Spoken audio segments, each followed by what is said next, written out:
দেখেন এই জায়গায় থেকে আপনার যে ইফতারের দোকানটা দিচ্ছে, এই একটা মানুষ যদি এই জায়গায় দাঁড়ায় তাহলে আরেকটা মানুষ এই যে পাস করবো কিভাবে পাস করে, এটা পাস করে ওনাদের ব্যবসার কথা চিন্তা করতে, কিন্তু এটা ব্যবসার জন্য না, রাস্তা মানুষের যাতায়াতের জন্য। এই জিনিসটা তো ওনারা চিন্তা করে নাই গা। তা এই জিনিসগুলো নিয়ে প্রশাসনের উচিত কাজ করা। ওনাদের ব্যবসা ওনারা করবো ঠিক আছে, কিন্তু তাই বলে তো মানুষের রাস্তা আটকে না। দেখেন এই সাইড স্কয়ার দেখেন, এটা কি আসলে মানুষের জন্য না ব্যবসার জন্য, এটা আল্লাহ মাহমুদ জানে আর রয়েছে ওনারা জানে।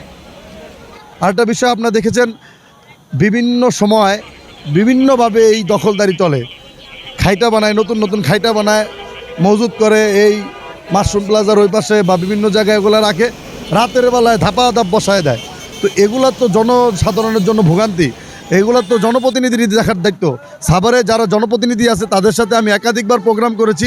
প্রতিটা প্রোগ্রামের প্রথম লাউডলি বলে এই অবৈধ ফুটপাত আমরা উঠিয়ে দিব, চাঁদাবাজ সন্ত্রাস মুক্ত করে দিব, সাভার মাদক মুক্ত করব। কিন্তু আমরা দৃশ্যমান কিছুই দেখি না। যদি আমরা গভীরভাবে যাই, গভীরভাবে দেখতে গেলে দেখা যায় যারা বলে এই অবৈধ দখলদার উঠিয়ে দিব তারাই সেই দখলদার।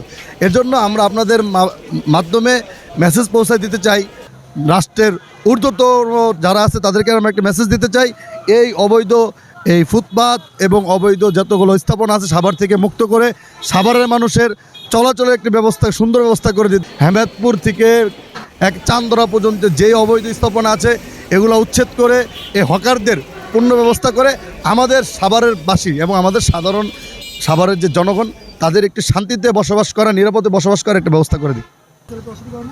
দোকানপাট এটা বহায় রাখছে, এটা তো আমার হয়, আমাদের হয়, সবারই হয়, মোটর ডিপার্টমেন্টের সবারই হয়। এখন এটা তো বুঝার মতো তো কেউ নাই।